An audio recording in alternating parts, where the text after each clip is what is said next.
Welcome to episode 9 of the Dr. Stephen Greer podcast. We are joined by Michael Herrera, who we may remember from Dr. Greer's 2023 Disclosure Project anniversary event, where he first came forward in Washington, D.C. with an explosive story from 2009. Dr. Greer, it's great to be with you today. Good to see you. Thanks for doing it. And Michael Herrera, thank you for taking your time to do this today. So, Mr. Herrera, why don't you tell us just really briefly what happened for people who haven't heard this account in 2009 when you were a Marine on a humanitarian mission to Indonesia. Correct. So this again happened in 2009. I was called, at least with my team, to respond to a natural disaster. So originally the humanitarian mission was set in the Philippines, and my ship, which was the USS Denver, was rerouted to actually go onto the far western side of Padang or Sumatra, which is the western part of Indonesia. We then got a briefing that we were going to go basically secure a LZ or a landing zone, which was hastily done. We end up getting onto the bird, we're going to the objective. We disembarked the helicopter, made it on top of the hill, and when we looked at the hill and saw over the hill, there was this thing just sitting there, and it was rotating. It was changing colors, and it was like a light matte gray to like a dark matte black. You could tell it was constructed. It wasn't like a seamless object, for example. You could see the paneling and the fact it was rotating. When we decide to basically go down this hill is when a clearing started to open up, and we were in a tactical column, at least all 6 of us, and we were intercepted as soon as we could see this thing in its entirety. We were intercepted by a team of 8 operators who weren't wearing any kind of military rank insignia or military branch, anything that could be identifiable. They were wearing a bunch of black gear. They had weapons similar to ours, but newer. They had some ACOGs. They had some PEC-16s, things like that. And they were kind of in a position to where they had interlocking fields of fire. So it basically take them nothing to basically smoke us. And as that was going on, we're seeing this craft in the background with this platform. Now, when they came up to us, they were standoff distance. They had their muzzles on us, and 2 of them began to basically search us one by one, stripped us of our weapons, of course, to make sure that we weren't chambering any rounds, and effectively disarming all of us so that way we weren't at risk. At the same time, they had a guy that was going around taking our military IDs out of our pockets and scanning them with this device. It was like a biometrics tracking system or something that was called BATS that we have had access to, and we were training on it, but it was something a little bit more high tech. That wasn't working well for them, so they had something that was like a modern day cell phone. It was like a CAVCOM system that they were taking pictures of our IDs. They were threatening us the whole time. They were telling that they could kill us. They were kind of roughing us up in the process. And as this is going on, we're also paying attention to these guys. We're also seeing what's going on in the background. And in the background, there's some trucks that are coming up. 4 trucks, could be F-350s, it could be Tundras. They didn't have any kind of logos on them either, but they were blacked out. And they were pulling these trailers that had these containers, which were almost like a shipping container, but had a HVAC system on the top part of it, kind of closer to the front. And 4 of these trucks are basically loading onto this platform to basically take these containers and load them up there. When I had first came forward, my story had basically was about drug running, because that's what I had hypothesized. I know Dr. Greer has heard this in accounts like this very extensively through the time he's been doing this for 30 years. So that's what I thought it initially was, until I met Jake Barber, who says that it wasn't drugs, it was people that they had in these containers that they were basically recruiting into a psionic program for these black programs, which is a P3, which is psionic predisposition potential, is what that stands for. Or it could be psionic potential predispositions the other way too. So you guys will kind of see it both ways. Mm-hmm. But essentially what that is they're picking up people from disaster zones and allowing them to basically, if they have these skill sets and they're able to do that, that they get plucked into these programs where they're given money, they participate, they do what they're supposed to be doing, of course, which is what Dr. Greer and I found out was using them on some of these testing sites to basically call in craft, and then they were being targeted and shot down with longitudinal weapons that were made from scalar technologies, right?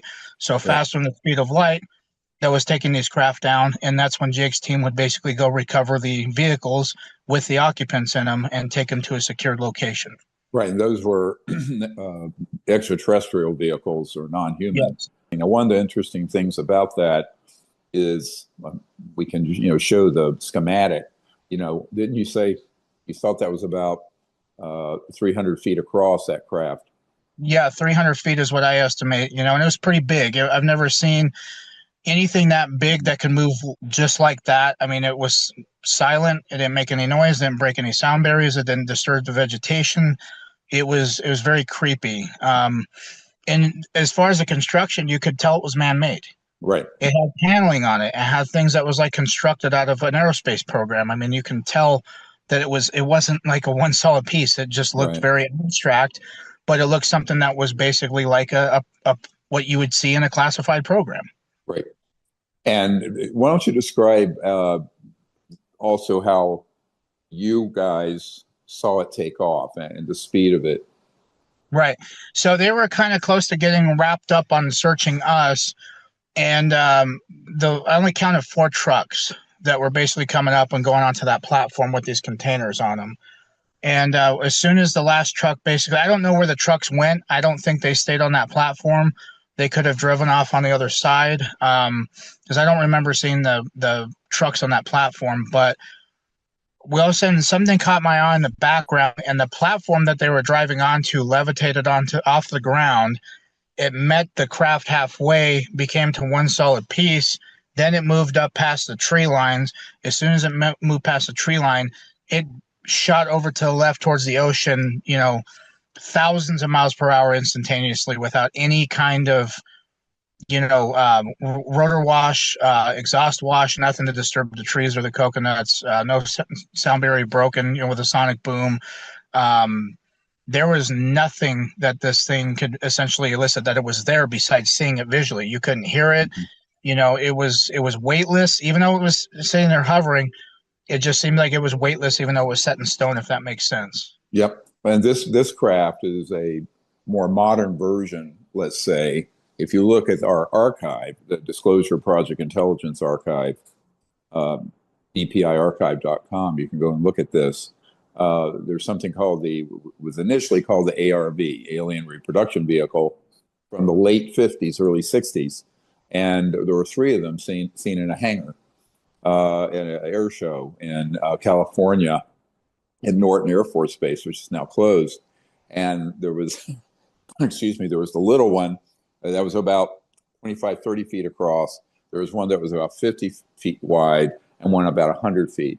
So the one you saw would have been 3 times the largest one. But interestingly, the man that had been inside that craft at the air show, Brad Sorensen, in an interview we have that he did with an aerospace journalist that never got published, but we have the whole transcript. He described the interior components, same era as the Mercury space program, meaning the late 50s, early 1960s. So now fast forward to 2009, you see this craft. It's also man-made, and very likely made by the Lockheed Skunk Works. Could be EG&G or Northrop Grumman, but most of the ones that are cylindrical, circular, tend to be the Lockheed Skunk Works.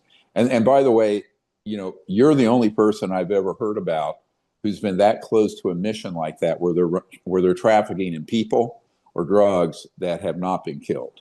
And I have researched a number of these cases. And when you given a lecture at University of Colorado Boulder, I think at the law school, and you had come up to me and gave me your card some years ago, or I gave you mine, I can't remember. And what I always remind people of is that event initially, only because Jake Barber, who had operated at a facility where they were using these human captives / recruits to be the P3 operators, he immediately recognized them as that. and because he has been read in the programs where that's been done. And many times it's a bit of a predatory program where they'll go to a disaster area. I just want to connect the dot here, or an area that's war-torn, and they'll tell people, well, you're going to die here anyway, but you can come with us and you'll be in this program. What's left out of that narrative is, and this has been shared with us by people on that team that are still alive and operational, is that a large number of those men, women, children that are recruited end up dying when they're put into the program, where they're put on a lot of drugs and a lot of electromagnetic systems to try to augment their remote viewing and telepathic capabilities. A very significant number of them go into comas or end up dying. Now, the ones who don't even pass muster for that end up working in these underground facilities and covert facilities. And of course, they'll make the point they're well taken care of, but to me, that's beside the point. This is clearly exploitive and human trafficking being done under the aegis of national security, and also a very inhumane program just because of the brutality of the training of these P3 operators. So now I think what we want to, I know there's a lot to unpack, you need to go soon, but what happened when you got back on your ship? Wasn't there, you went through a bunch of intimidation, right? So it wasn't on the ship. So what ended up happening is we ended up going to Subic Bay, that was in the Philippines, to basically reattach back to the 7th Fleet. Okay. And first night of Liberty, we ended up going out into town, and we had to report back, I think, at 10 o'clock of the ship in order to have a head count, and then basically go to sleep and then wake up and go do the same thing again. That first night I got back, I had my camera secured in my locker. I had a Panasonic camera. I know a lot of people have heard the story, where I had it in my dump pouch and they never checked my dump pouch because it wasn't a big camera. It wasn't bulky. It was pretty slim, and it was a Panasonic one, and it didn't stick or make any kind of impression on my dump pouch. So when I had gotten back, I was like, okay, nobody knows that I had this except for us on top of the hill, which is where I snuck some pictures and took some video of this thing before we decided to go down. And I got back that night. My camera was on my rack, the memory card was pulled out of it, and the battery was pulled out of it. And this was secured in my locker, by the way, which my lock was untouched. All the other guys that were with me had all their phones taken. So they had those taken out of their stuff. And when we got back to Japan, it had been a month after that ordeal that happened. I got called up to the CP, which is a command post, and there was nobody there. And there was a gentleman there that was an Air Force officer, as a lieutenant colonel. He didn't have a name tag on his dress blues, which is a requirement for people in the Air Force. You must have a name tag. It's a part of your uniform regulation. He didn't have that. So I had given him a proper greeting of the day, rendered a salute, and then he had pulled me into an office and basically sat me down and slid me a piece of paper that basically says, you're going to sign this. And the only things I can see, that I can recall seeing on that was TSSCI, and it had Indonesia. Those are the only two things I can recount. They told I needed to put my social on there. I put my first, middle, and last name. And basically he said, if I talk about this, I can go to prison or I could be executed for treason. Things like that. So I don't remember specifically what he said, but he said that basically along the lines that we would either go to prison or be killed. And that's right. That's and that, by happened. the way, that I want to point out, this is a typical story. I guess the other 5 people in your platoon who are Marines had to do the same thing. Yes, they did. Yep. So a couple points here. First of all, that whole operation was an illegal black program. Having dealt with people in the presidency and the Congress and senior people at the Pentagon, I can assure folks that they have no idea that these craft exist and they're being used in these horrific fashion, such as these kidnappings and human trafficking and experimentation of humans. The other point I want to make is because those programs are illegal and unconstitutional, they're using the cover of national security to commit crimes. in a sense, it's worse than a civilian criminal network, because if you have the power of the national security and a top secret clearance to commit atrocities and crimes in the name of the United States or any other government, I view that abuse of power as another level of criminal culpability, even beyond the act itself, because it's a betrayal of the trust of the people and military folks like yourself who fall prey to that abuse of national security authorizations. Well, and that's just it too, is, there have been a lot of people that have came forward on the back end of things talking about similar instances of not just military intervention, but the fact that humans have the possession of this kind of technology and have been reverse engineering it for years. Right. And that's the biggest secret, is they don't want people to know that. They would rather people think it's ET, because that's the easiest way to put the narrative together, as opposed to saying, yes, for the last 80 to 100 years we've had this technology. Then they have to explain why we have fossil fuels. Why are we still depending on stuff like that? Our medical technology could be further advanced compared to what is right now. And I know you know all about that too, with what you've seen several times. Yeah. Oh, yeah. And let's pivot to what happened. Eventually, we reconnected, brought you over to the Senate Intelligence and Armed Services Committee people, and you provided that information to them a couple years ago in 2023. And then they took you over to the Pentagon Aero office. And let's talk about that, because we're going to put in here the documentation you put together of what was shared with the Senate Intelligence and Armed Services guys that I've been working with, but also what you gave to the Aero office and Dr. Kirkpatrick. So why don't you go through that, and then what happened in terms of how that got covered up? Okay. Yeah. So April timeframe, I end up 2023. I got a hold of you, and I still had your card. I had that in my wallet for years. I mean, because when you came down to Colorado, it was 2018. So up until that point, I'd watched your interview with Sean Ryan and was like, okay, if they've got these provisions passed, they're going to help us, and this is the time to actually do it, because it needs to be told. It needed to be heard. Right. And that ended up basically sparking me to get in touch with you, and I end up sending you an email, and you said, I remember exactly who you are. And we end up having probably about an hour phone call going through the details of what I provided to the public. So you had arranged for me to show up in Washington, and got in touch with some people with Senate Intel that basically took me into a meeting with them in their skiff in their building on Capitol Hill, and I presented them the same testimony. So prior to that, we end up meeting up with everybody, gave them my testimony, and then we end up making the trip up to Aero office about 1 o'clock that day. And I gave Aero that testimony. And Dr. Kirkpatrick was interviewed everybody, was obviously in the skiff with me, and he's the only one that I can name without getting in trouble for that. But he is the one I think interviewed everybody, who's as the director, should have done the right thing, and would have done the right thing if he actually was not carrying water for people, which is what we end up finding out, right? Right. And so gave them my testimony. And then I came forward publicly in June with your 2-day event, and then the press club right after that, I think was on a Monday, which is when I came forward publicly, and everybody now know from that date on what I've been talking about. Well, Aero had to release their Volume 1 report to the public and to Congress and the Senate. And what they did was that everybody's testimony they went through, they spun it in the direction of saying extraterrestrial, spacecraft, and a bunch of other things in everybody's story.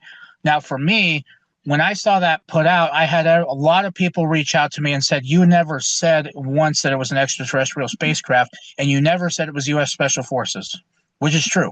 Right. They were a group of armed people who were American. They were American accents. They had American gear.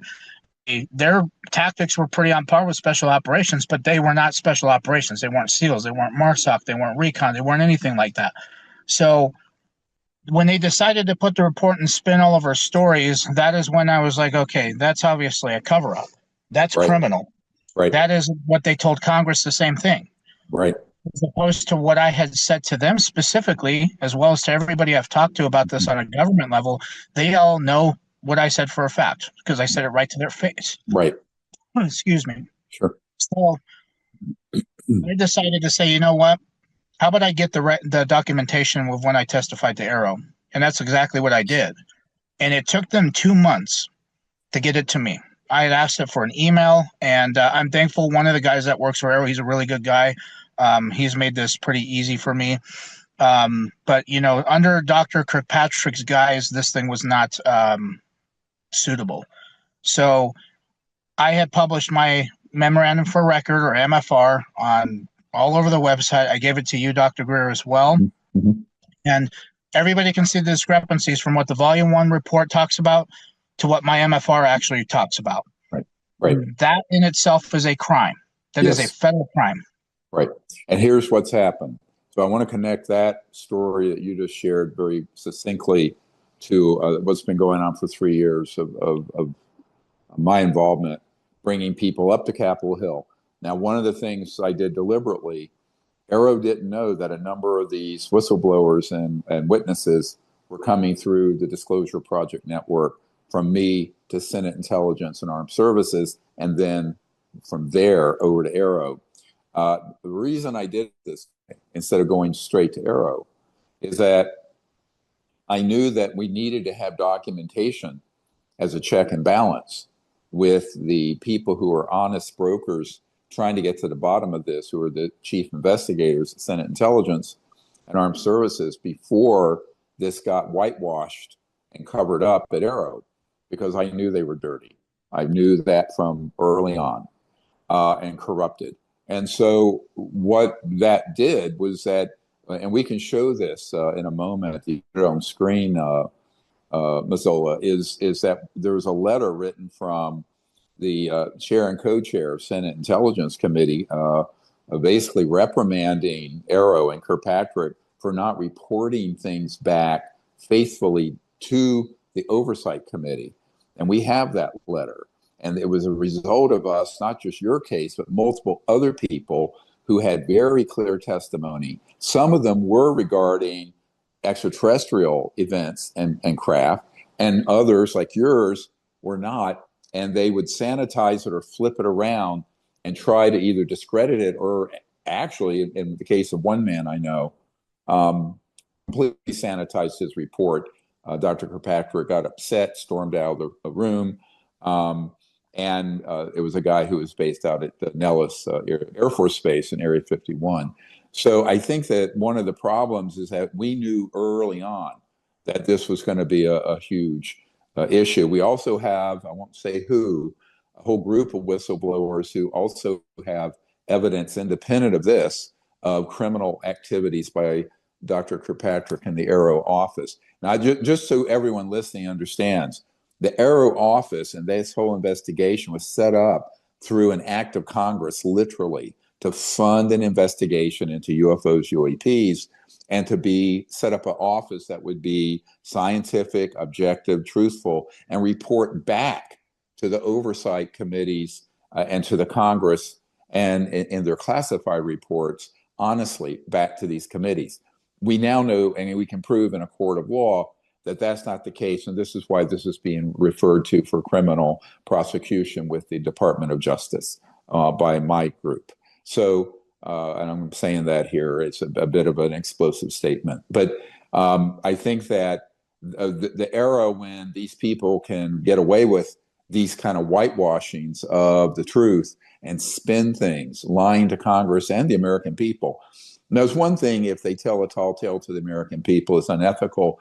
But when you're mandated and funded through a huge millions of dollars to look into this, and then you get a group like ours delivers these kind of whistleblowers and evidence and documents.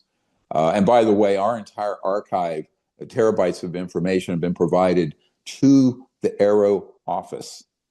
All right. They have it all. 770 whistleblowers. And they've done nothing with it except cover things up. So, and this is a huge problem. We can trace this back from 1953 with the Robertson panel all the way to the current moment, where panels and investigations have been set up by people in Congress wanting to get to the bottom of this, and they've been turned into a cover-up by these criminal elements that are lying to Congress and lying to the President of the United States. This is foundational for the Disclosure Project, because what we have been saying for almost 30 years is that, what has been 30 years, is that these projects related to UFOs are in fact being run unconstitutionally and illegally. And therefore, they can't threaten you or anyone else with a reprimand or arrest or execution for disclosing information, because the underlying program is illegal. See, and this is, we're going to get into this in a little bit after you have to leave. This is foundational for the Disclosure Project. And most people blow right over this point.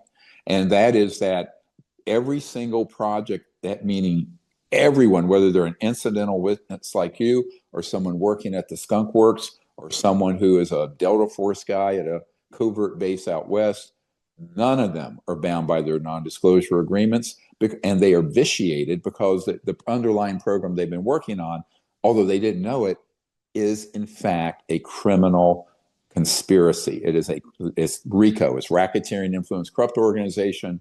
It's be like the mafia, except it's got the authority of masquerading as a valid national security program, using our tax dollars, military weaponry, thuggish behavior like you encountered, threatening to be killed and roughed up.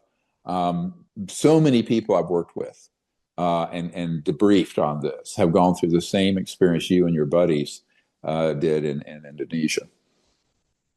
Yeah, I remember you telling me when I approached you, you told me exactly how lucky I was to not have been killed. So absolutely unbelievable. And you know the names of these other 5 guys who are with you, who are witnesses. Yeah. Recent podcast I did with Jesse Michaels, I showed up some messages on 2 of them that had reached out to me. One of which was when you and the Senate Intel guy were trying to basically get him to talk as well, and then he responded on saying, "Hey, it's not worth my life, and it's a risk," and that which we know about. Then I had another guy reach out to me after I did a Sean Ryan through email and at least through LinkedIn, and then he thanked me for getting the word out. And what are they talking about? If that was the case, as direct reference to it. The only thing I masked out was their names, but they exactly what we're talking about is what we encountered. So, absolutely. Yeah, absolutely true. And I think this is why, there are now folks with the Senate Intelligence Committee that have confirmed your story independently. There's the chief liaison to me with a law enforcement entity who has been a special forces senior operator who has confirmed it independently. And it's been confirmed also by Jake Barber and folks he's worked with as being genuine. So the implications of this are huge. I don't want to miss the big picture for the details here. These man-made craft have been around for over 60 years. They're being used in criminal enterprises. They're being made by U.S. taxpayer dollars through illegal misappropriations of black budget and military and intelligence funding. And the crimes that they've been committing run the gamut. And when I say it runs the gamut of the whole federal penal code, murder, kidnapping, torture, embezzlement of federal funds, intimidation of witnesses, lying to Congress, sedition, treason, insubordination to the chain of command of the military, and the threatening of federal officials. There are multiple people I am working with right now who have been intimidated, who are federal employees and investigators. And many of them have been seriously threatened and intimidated by this organization. And it runs the gamut from IRS intimidation, Department of Justice people threatening to have them arrested, the abuse of law enforcement entities, physical intimidation, military helicopters over their house threatening them and their families. In fact, one of the chief investigators for the Senate Intelligence Committee, after I first handed off a cache portfolio of a lot of information and intelligence well over 3 years ago, had that happen where his children and were in the house, and there were these two helicopters right above the roof line threatening him and the family, right out here outside D.C. in the Virginia suburbs. So, this kind of thuggery, and this is what I keep saying to publicly, where is law enforcement? I mean, there is so much information. It's like if I or you did 0.1% of the kind of illegal activities these people have done, we'd be in prison for the rest of our lives. Yes, Instead, they go around threatening people like you or these honest investigators who are trying to get to the bottom of it and intimidate them. Or, in the case of at least one or two of them I know of in the last couple of years, kill them. They've been murdered. So, this is a serious issue. And we're hoping that some developments that I shared off camera with you a couple of days ago will lead to this getting reined in fairly, at least in the next year or so. Absolutely. I hope it does too. And that's I know the people you're talking to. I've talked to them as well when we had our meetings in certain places to brief, high up people. And they're good people. It just sucks that they're having to go through the same things you have went through, the same things I've went through, as far as intimidation and things like that. But the thing is, they're obviously more disturbed of the fact that we're actually talking about. Yeah. Okay. So they're obviously upset because we're right over the target, and that's how we know we're over the target, is because the reactions that we're getting.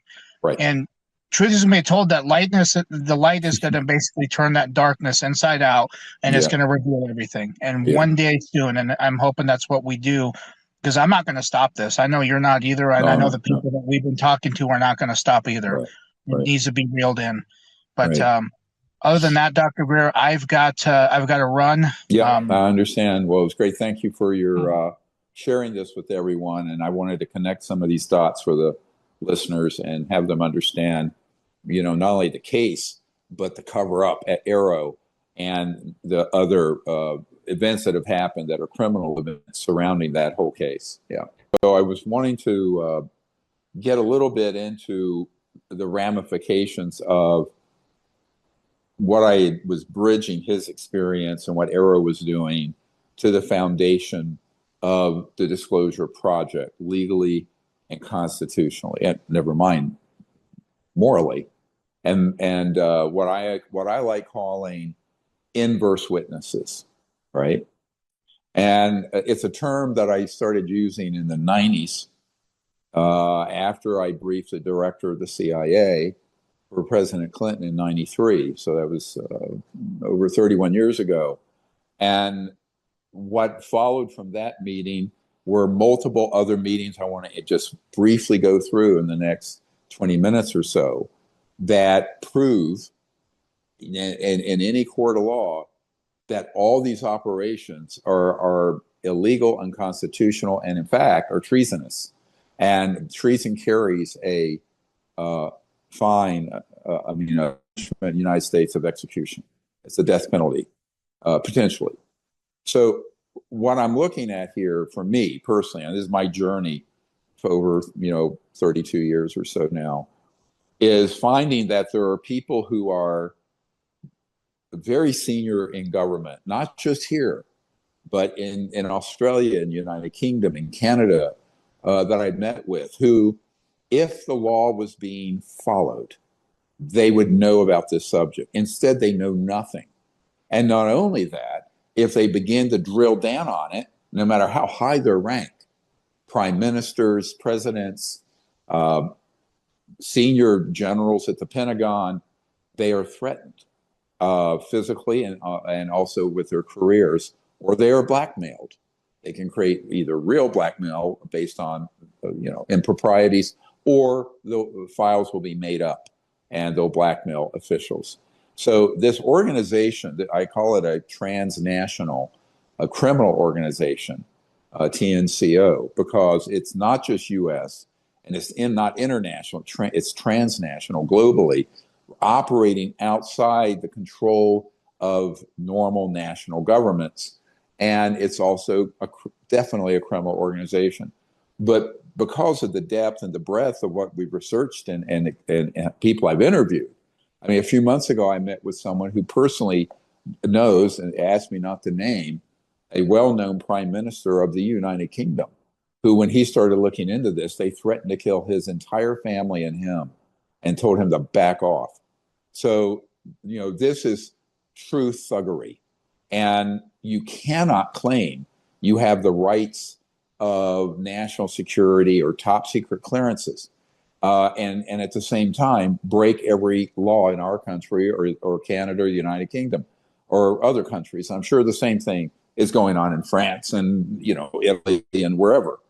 So when you look at that, it needs, what I've been trying to do over the last 3 years, 2 to 3 years, is pivot this over, and I have to be very careful what I'm saying here, but to a very senior compartmented law enforcement investigation that is ongoing and is picking up steam. And I just had a meeting handing off dozens of whistleblowers and files and documents to that team, and they're really moving forward and on a federal level, but they also can operate overseas. And so I think that this is why one of our executive orders that I recommended to the president is one that would fund this operation, not just to investigate, because there's funding for that, but also to get these illegal operations under control. And that means you're going to have to go into all the black sites and facilities and corporations and tell them to stand down what they're doing and then report properly to the Congress and to the president, or in the case of the United Kingdom, the prime minister and their parliament and the King of England, who is technically the head of state. So I think that we're in a real dynamic period right now, but just a quick trip through the people that I have personally briefed. So, I don't troll the internet for this stuff. So these are personal meetings with the CI director for President Clinton, the head of the Defense Intelligence Agency, 3-star general, Patrick Hughes. From the 90s to now, the senior people for Senate Intelligence, Armed Services, House Oversight, people on the National Security Advisors and staff for the presidents, various presidents over the years, people who have been the ministers of defense of Great Britain, Canada, and Australia, all personal meetings. And other folks, some of which have been leaked out, like Admiral Tom Wilson, who is the head of Intelligence Joint Staff. But there are many other people before that meeting, for example, who I had met with back in the 90s all the way to now, who absolutely, if these programs were legal, they would be accessed into them or read into them, but they're not. And so whether it's the president, and I just met with a general who says, oh, absolutely, the current president is not read in and doesn't have information on this. We know the oversight committees of the Senate and House don't. And so at that point, this is, I keep referring to this and people think it's a bit of arcane. If you look in our archive, there's something you can show it to the public while I'm speaking. It's called the Unless Otherwise Directed letter, UNOD. And my military advisor back in 97 said, hey, well, look, we've had 4 years of going around to some of the highest officials here in the United States. They don't know anything about this, and yet we can prove these programs are ongoing without oversight and authorization or any legal foundation. So I wrote a letter that was said, unless otherwise directed, it's a military ruse. Unless otherwise directed, our assessment is the following, and we're going to take the following actions. The actions we said we're going to take is that we're going to solicit people who've been in these fake top secret programs, unauthorized top secret programs, and have them come forward with documents or any information up to and including material, physical evidence, and that because these programs are illegal, they cannot be prosecuted. Their non-disclosure agreements or any oaths they signed are vitiated or neutralized, and they cannot be prosecuted either militarily or in the civilian criminal Department of Justice system. Now, the way it was worded is, we're going to give you 60 days to reply. And unless you affirmatively state that these programs are in fact legally being overseen, we're going to proceed. And we're going to start disclosing information from top secret whistleblowers, documents that are still top secret or secret that I have that I published, and that we cannot be penalized legally, nor can the whistleblowers. And you know that from 1997 to now, there's not a single office or official in the entire United States government that has ever said to me that is an incorrect assessment. So that, I wanted to let everyone know, that is the foundation of the whole disclosure project movement, which we started in the late 90s. And then we did the 2001 National Press Club event and on and on. But I think people need to understand what the foundation is. And it's because, to my astonishment and dismay, as a young doctor, I mean, imagine, like 30, like your age, briefing the CI director, and, he knows nothing. The president knows nothing. And they're being lied to. And then when they start leaning into it, the president is threatened. And so I think that was such an astonishing thing for me to learn, because most people assume these programs that have consumed trillions of dollars, hey, memo to Elon Musk and Doge, you want to see where the real money is? The 100 or 200 billion you're finding is not even a rounding error of what's been embezzled by this organization. It doesn't even arise to 0.0001%.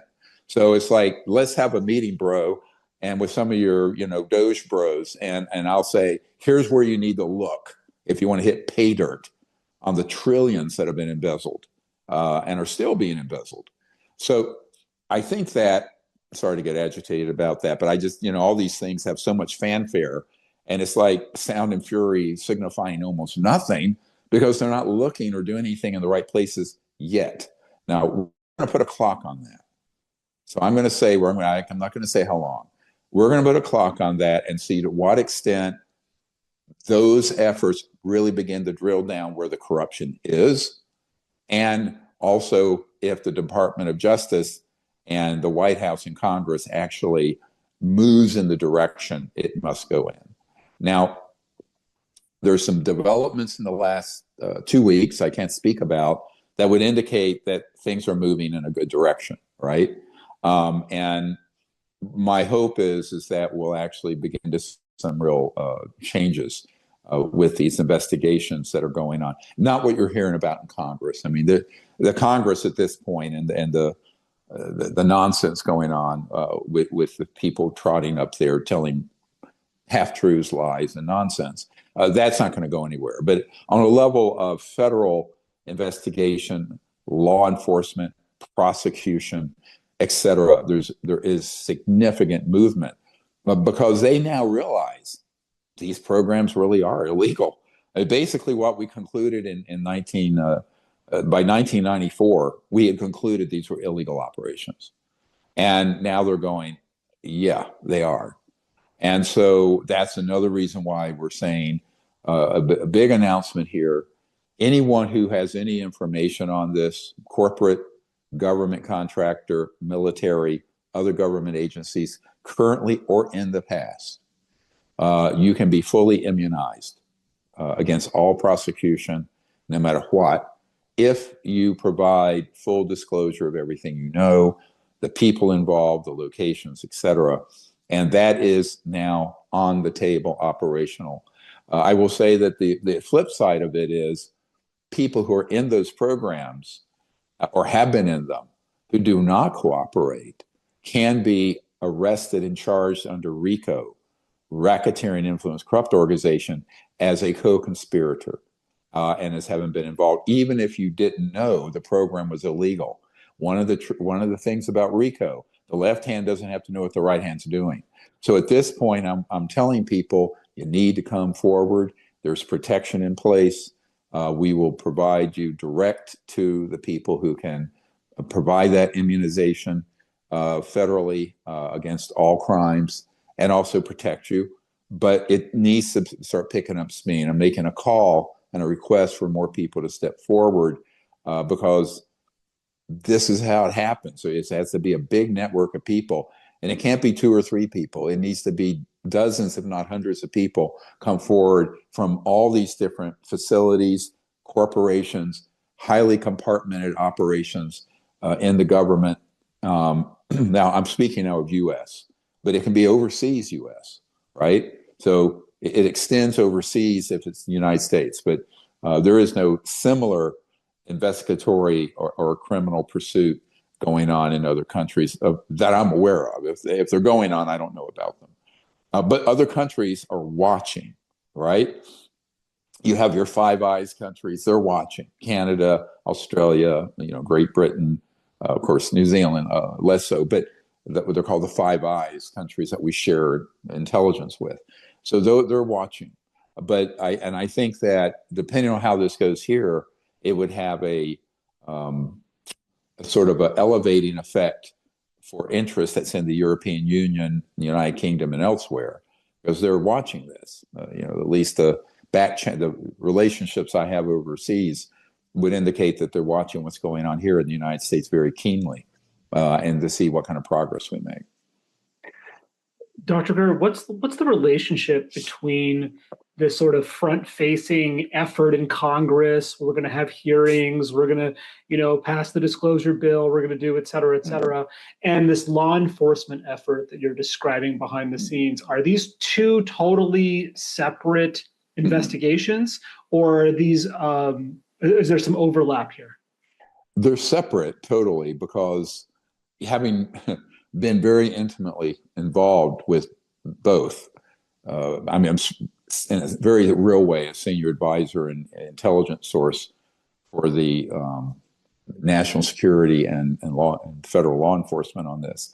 But the congressional effort has gone sideways very badly, only because they don't have any staff who are really drilling down on this full time. And there have been a number of people who have gone up to cover up things like Mr. Herrera just shared, with the Marine group, running into this craft that was man-made. They're going up there saying, we don't have anything that can operate that way. And as I've said in the past, one of the main thrusts of a false disclosure, which is unfortunately what's picking up steam in Congress, it'd be a false disclosure, would be to cut out all of that. And that opens the door to, therefore, all things that look like a UAP, UFO event, abductions, mutilations, injuries, they're all blamed on the aliens, right? And that is why that is happening. There's a full court press gaslighting people like Congressman Luna and Burchett and other people I've met with people who are going, oh, well, I've worked in this, and none of that is true, right? Well, it is true. But because they don't know, and they don't have a staff dedicated to doing an in-depth investigation, which is what initially they were supposed to get. But remember, the Senate Intelligence Committee and Armed Services wanted to have a staff of 20, 30 people drilling down on this through our intelligence network at the Disclosure Project and these hundreds of whistleblowers. They didn't do it. They never got the funding. The House asked for House oversight. Those guys wanted a subcommittee, select committee, I should say, that would have subpoena power. That was denied. The amnesty bill that came out of Senate Intelligence Committee, that when I was working with them a year and a half ago, that was cut out of the House reconciliation bill.